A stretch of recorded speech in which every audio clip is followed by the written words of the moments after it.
Dear student, dear गणिताचार्य में आपका बहुत बहुत स्वागत।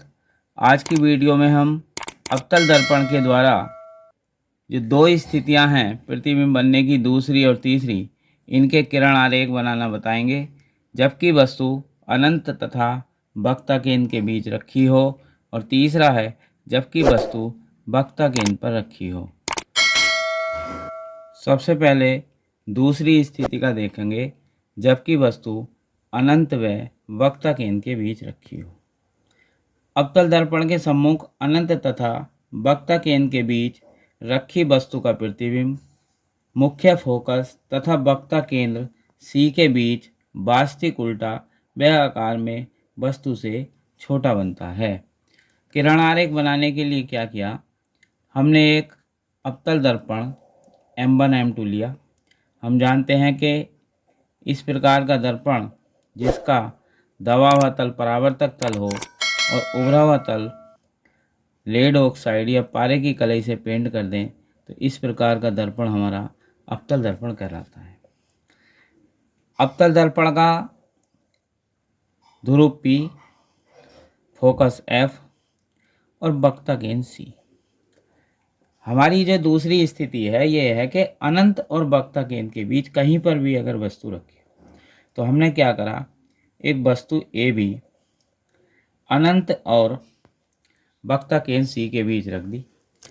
अब दर्पणों के द्वारा प्रतिबिंब बनने के किरण आरेख हम जानते हैं। पहला नियम यह है कि जब कोई वस्तु से चलने वाली किरण दर्पण पर यदि मुख्य अक्ष के समांतर आपतित हो तो वो परावर्तन के पश्चात फोकस से होकर जाती है। यहाँ पर क्या है, ए बी के सिरे बी से एक किरण दर्पण पर मुख्य अक्ष के समांतर आपतित हुई, टकराएगी दर्पण से, परावर्तित होगी तो ये मुख्य फोकस से होकर चली जाती है।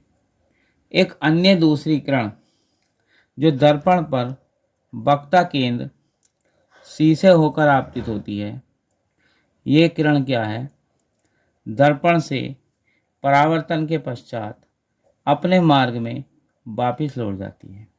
ये परावर्तित किरणें जहाँ पर दोनों प्रतिच्छेद करती हैं या काटती है उस बिंदु का नाम हमने आई डैश रखा, और आई डैश से मुख्य अक्ष पर एक अभिलंब आई आई डैश खींचा। जो वस्तु ए बी का वास्तविक उल्टा आकार में वस्तु से छोटा वक्र केंद्र सी और मुख्य फोकस के बीच बना प्रतिबिंब है। ये किरण आरेख बनाना इतना कठिन नहीं है, बहुत सरल है।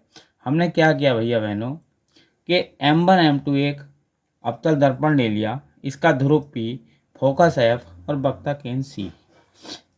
वक्र केंद्र C, फोकस और ध्रुव को मिलाने वाली जो रेखा है ये मुख्य अक्ष कहलाती है। हमने क्या करा, मुख्य अक्ष पर अनंत और वक्र केंद्र के बीच कोई वस्तु ए भी रख दी अवतल दर्पण के सम्मुख। इसके सिरे बी से एक किरण मुख्य अक्ष के समांतर दर्पण पर आपतित हुई, परावर्तित हुई, और हमारा रूल है कि परावर्तन के बाद ये मुख्य फोकस से चली जाती है। एक अन्य दूसरी किरण वस्तु ए बी के सिरे बी से वक्र केंद्र सी से होकर दर्पण पर आपतित हुई, परावर्तन के पश्चात ये किरण अपने मार्ग में लौट जाती है। ये दोनों परावर्तित किरणें बिंदु आई डैश पर प्रतिच्छेद करती है। आई डैश से मुख्य अक्ष पर अभिलंब आई आई डैश खींचा, जो कि वस्तु ए बी का वास्तविक उल्टा आकार में वस्तु से छोटा वक्र केंद्र और मुख्य फोकस के बीच बना प्रतिबिंब है। तीसरी स्थिति हमारी जबकि वस्तु वक्र केंद्र पर रखी हो।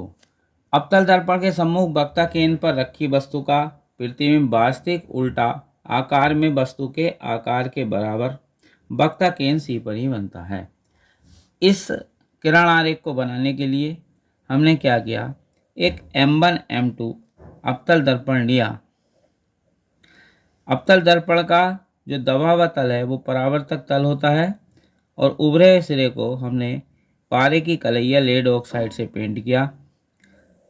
इस अवतल दर्पण का ध्रुव P है, फोकस F और वक्र केंद्र हमारा C है।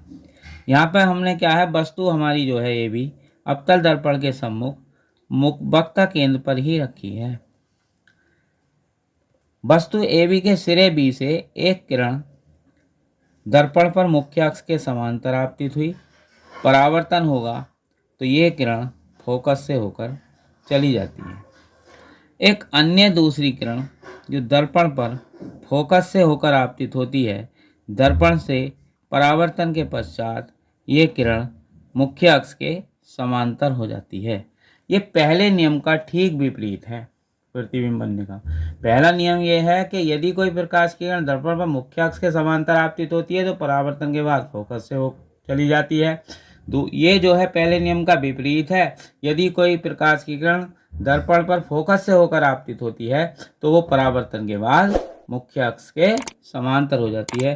ये दोनों किरणें जहाँ पर काट रही है उस बिंदु का नाम हमने आई डैश रखा। दोनों परावर्तित किरणें आई डैश से मुख्य अक्ष पर अभिलंब आई डैश खींचा।